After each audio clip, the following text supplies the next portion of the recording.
Hello everyone, তো সেদিন ছিল রাধা অষ্টমী। তো রাধা অষ্টমীর দিন আমি সকাল সকাল ঘুম থেকে উঠে আমার সমস্ত কাজবাজ করে নিয়েছি। নেওয়ার পর এখন আমি স্নান করে চলে এসেছি ভিডিওর ইন্ট্রো দিতে। এখনও দেখো ঘরের কিন্তু বিছানা উঠানো হয়নি, 10টা বেজে গেছে। আমার বর এখনও ঘুমোচ্ছে, ও ঘুম থেকে উঠুক তারপরেই কিন্তু আমি বিছানা উঠাবো। তো যাই হোক, বিছানা টিছানা উঠানো শেষ, দুপুরে রান্না বসিয়েছি। সেই টাইমে দেখি আমার শাশুড়ি মা পাশের বাড়ি থেকে প্রসাদ নিয়ে আসলো আমার জন্য। এক দিদির বাড়িতে সেই রাধা অষ্টমী হয়েছে, আর আমাদের এখানে কিন্তু বেলা 12টার মধ্যেই, মানে আমি এটা নতুন দেখলাম, মানে আমার শ্বশুর বাড়ির এখানে বেলা 12টা পর্যন্ত সবাই রাধা অষ্টমী পালন করে। আর আমাদের বাড়িতে আমরা কিন্তু মানে গোটা দিনটাই রাধা অষ্টমী পালন করতাম। তো 12টা বেজে গেছে, তারপর ওখানে ঠাকুরকে ভোগ দিয়েছে, ভোগ দেওয়ার পর প্রসাদ দিয়েছে সবাইকে। তো আমার শাশুড়ি মা ওখানে ছিলেন, তো উনি আমার জন্য প্রসাদগুলো নিয়ে এসেছে। আর অলরেডি আমার দুপুরের রান্নাবান্না অর্ধেক হয়েই গেছে। ভাত করেছি, তারপর ডাল সিদ্ধ করে নিয়েছি, তারপর ডিম সিদ্ধ করে নিয়েছি। তারপর ভাবলাম যে সকাল থেকে তো আমি ব্লগ করব ভাবছি, কিন্তু করে ওটা হচ্ছে না। আসলে সেদিন আমার শরীরটা না খুব খারাপ ছিল, মানে খুব মাথা ব্যথা ছিল, আর সর্দি তো লেগেইছে। তো মাথা ব্যথাটা না কমেনি, তো ব্লগ করার মন ছিলই না। কিন্তু তবুও করলাম যে না, প্রত্যেক দিন যেহেতু মানে ভেবে নিয়েছি এখন থেকে আমি রেগুলার ব্লগ আপলোড করব, তো সেই কথা মতো আমি কিন্তু রেগুলার এখন থেকে ব্লগ আপলোড করছিও। তো ভাবলাম যে চলো টুকটাক যা করছি সারাদিনে সেটাই তোমাদের সাথে শেয়ার করি। তো আমার শ্বশুর, যেহেতু তোমরা শুনেছো আগের ব্লগে, আমার বড় ননদের বাড়িতে গিয়েছে, মানে আলিপুরে গেছে। তো সেখানেই হচ্ছে বাবার চোখের অপারেশন হবে, চোখের ডাক্তার দেখাতে গেছে। তো বাবা বাড়িতে নেই। আর এইদিকে হচ্ছে আমার শাশুড়ি মা একাদশী করেছিল, সেটাই আর কি 12টার দিকে উপোস ভেঙেছে। সাথে যে দিদির বাড়িতে মানে প্রসাদ দিয়েছিল বা পুজো হয়েছে, সেই বাড়িতেই ভোগ খাবে, মানে ভোগের প্রসাদ ওখানে খাওয়া দাওয়া আমার শাশুড়ি মার দুপুরবেলা।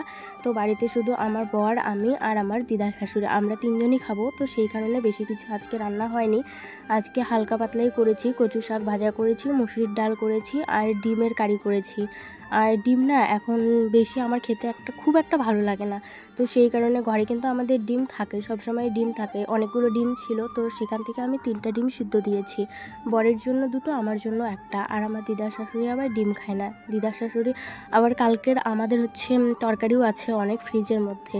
যেমন ধরো কালকের ডাল আছে, শাক ভাজা আছে, তারপর ওলকচু রান্না করেছিলাম সেটা আছে। তো সেগুলো মিলেমিশে করে কিন্তু আমরা দুপুরবেলা খাবো। 2000 years later.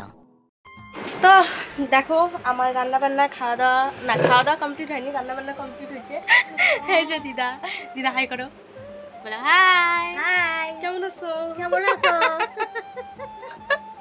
তো আমরা কিন্তু সারাদিন, মানে আমি কিন্তু সারাদিন দিদার সাথেই টাইম পাস করি। একমাত্র দিদাই সারাদিন আমার সাথে থাকে না দিদা? বন্ধু।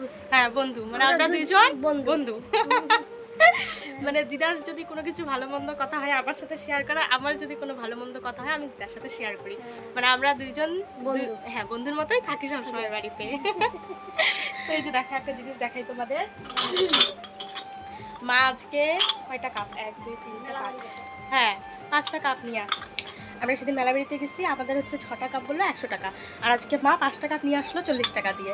তাহলে মেলা বাড়িতে সেদিন আমাদের কতটা ঠকায়া দিছিল না দিদা, কতটা ঠকায়া দিছিল। নেই ভালোই হয়েছে। তো আমরা 100 টাকার কথা শুনে মেলা বাড়িতে কাপ নিই, কারণ আমাদের বাড়িতে কিন্তু প্রচুর কাপ আছে। মানে আমার হচ্ছে শাশুড়ি মার এটা অভ্যাস, মানে কাপ জিনিস জানাস কেনা এটা খুব অভ্যাস আর কি। তো এই যে আমি আমাদের ঘরে আসলাম। মা হচ্ছে আজকে মঠে গেছিলো, ওই যে বললাম রাধা অষ্টমী, তো মঠে গেছিলো। যাওয়ার পরে দেখি মঠে ছোটো মোটো একটা মেলা বসেছে, তো মেলার মধ্যে দেখে কাপটা, তো দেখে মার পছন্দ হয়েছে, নিয়ে এসে বলতেছে দেখো বৌমা 40 টাকা দিয়ে কাপটা নিয়ে আসলাম। তো আমি বললাম ভালোই হয়েছে, খুব সুন্দর হয়েছে। এখন আমিও একটু শুভ রেস্ট করব। আর ওই যে দেখো ঘড়িতে সময় এখন কটা বাজে,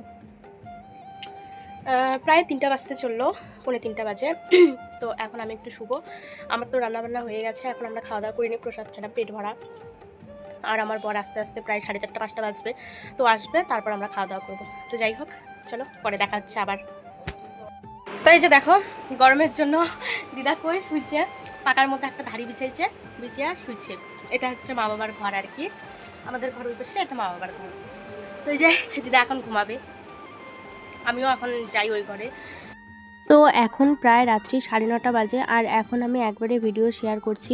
জানো তো, আমি ভেবেছিলাম রাধার অষ্টমী উপোস আমিও করব, কিন্তু আমি উপোস করতে পারিনি শরীর খারাপ জন্য। তো আমি যদি জানতাম যে এই বাড়িতে 12টা মানে দিনের 12টা পর্যন্ত উপোস করে, তাহলে হয়তো বা আমি পারতাম, কারণ আমি 11:30টার দিকে মানে মুখে কিছু দিয়েছি। আমি কিন্তু সকাল থেকে না খেয়েই ছিলাম, 11:30টার দিকে কী যেন একটা খেয়েছি। তো আর সকালবেলা শুধু মানে 1 কাপ শুধু দুধ চা খেয়েছি, আর তাছাড়া কিন্তু কোনো কিছুই খাইনি। মানে আমিও থাকতে পারতাম। তো যাই হোক, রাত্রেবেলার মানে দিনের বেলা যতটুকু রান্না করেছি দিনের বেলায় খেয়েছি। মানে সাথে বিকালবেলা আমার মাসি মেশো এসেছিলো, তাদেরকে আমি খেতে দিয়েছিলাম। তো সেই কারণে আর হচ্ছে দিনের বেলার ভাত তরকারি কোনো কিছুই নেই। এখন আমি রাত্রেবেলা আবার ভাত করছি আমার বরের জন্য আর আমার জন্য। আমি না মাঝে মাঝে এরকম করি, মুসুর ডাল দিয়ে মানে ডালে চালে প্রেশারের মধ্যে করে ভাত করি। একটা পেঁয়াজ কেটে দেই, তারপর লবণ দেই, সাথে একটা আলু কেটে দেই। এইভাবে কিন্তু পরিমাণ মতো জল দিয়ে প্রেশারের সিটি দিয়ে নামালে কিন্তু খেতে ভীষণ স্বাদ লাগে। সাথে কিন্তু একটু সরষের তেলও দিই। আজকে সরষের তেল ছিল না, সেই কারণে আর দেওয়া হয়নি। আমরা সাদা তেল খাই সব সময়, তো সাদা তেল আছে, সাদা তেলটা আর দিলাম না। তো এদিকে গ্যাস অন করতে গিয়ে দেখি সিলিন্ডারের মুখই অন করিনি। তো তারপর সিলিন্ডার অন করে তারপর আমি গ্যাস অন করে তারপর এই যে বসিয়ে দিয়েছি। আর আমি বরকে জিজ্ঞাসা করলাম চাল ডাল দিয়ে, ও কিন্তু ওই ভাতটা খেতে খুব পছন্দ করে, ওটার সাথে আর কি খাওয়া? তো বললো যে ডিম যেহেতু ঘরের মধ্যে আছে তো ডিমের ভুজিয়া করো। আমি মানে এত কী যে আমার মাথার মধ্যে ঘুরছিল ভগবান জানে, আমি ভুলেই গেছি ডিমের ভুজিয়া এইভাবে করতে হয় না। আমি দেখো পেঁয়াজ লঙ্কা কেটে নিয়েছি, ঠিকই পেঁয়াজ লঙ্কার মধ্যেই ডিমটা দিয়ে দিয়েছি, মানে মামলেট করে যেভাবে সেইভাবে আর কি করছি। তো এখানেই আর কি লবণ টবণ সব কিছু দিয়ে দিয়েছি। তো ভাবলাম যে ঠিক আছে, কোনো ব্যাপার না, মামলেট করি। মামলেট করব ঠিক আছে, তাওয়ার মধ্যে তেল দিয়ে ডিমটা দিয়ে দিয়েছি। এবার কিন্তু উল্টে পাল্টে নামালেই ডিমের মামলেট খুব ইজি হয়ে যাবে, এটা আমরা সবাই জানি। কিন্তু দেখো মানে কি যে মাথার মধ্যে ঘুরছিল, আমি দেখো একবারে খুন্তি দিয়ে পাকিয়ে দিলাম। আমি ভুলেই গেছি, মানে সত্যি কথা তখন এতটা অন্যমনস্কও ছিলাম না গো, মানে রান্নার দিকেই মনটা ছিল, তবু কেন জানি আমার এরকম গোলমাল হয়ে গেল। খুন্তি দিয়ে নাড়াচাড়া করার পর ভেঙে দেওয়ার পর মনে পড়লো রাম, আমি তো এটা ডিম অমলেট করতে চাইলাম। তো যাই হোক, ওইভাবেই তারপর আমি ভুজিয়া করে নিয়েছি। আর এদিকে দেখো প্রেশারে চালে ডালে ভাত হয়ে গেছে, আর সাথে এই যে ভুজিয়াটাও হয়ে গেছে। তো এগুলা দিয়ে আমরা আজকে রাত্রেবেলায় ডিনার করব।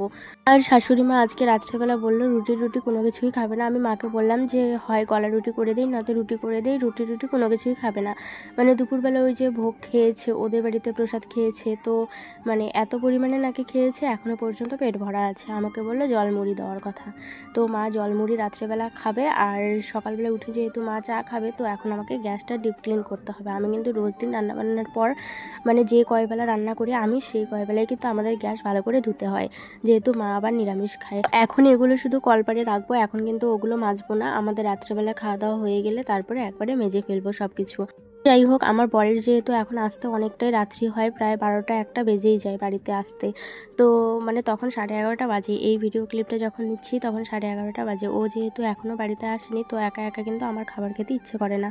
আর কয়েকদিন ধরে ভাবছি বিছানার চাদরটা চেঞ্জ করব, মানে ধুতে হবে। তো সেটাই আর কি আমার সময় হয়ে উঠছে না মানে সকালবেলা আমি সময় পাই না। কারণ কি বলতো, ও ঘুমের মধ্যে থাকে, আর ওকে যদি আমি ডাকি যে ওঠো আমি বিছানার চাদরটা নিব, ওরা তখন উঠতে চায় না, আর বিছানার চাদরটাও আমাকে দিতে চায় না।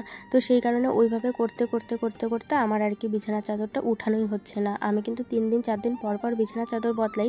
এখানে আমার 1 সপ্তাহ হয়ে গেল, এখনও পর্যন্ত আমি বিছানার চাদর বদলাইনি। তো আজকে ভাবলাম যে না, রাত্রেবেলায় বিছানার চাদরটা চেঞ্জ করে রাখি, কারণ কালকে সকালবেলা আমি ধুয়ে দিতে পারবো, আর ও মনে করে শুতে পারবে। আর এখানে দেখো বিছানার চাদর আমার একদম টান টান করা হয়ে গেছে। এখন আমি শুবো, ও আসলে উঠে খাওয়া দাওয়া করবো।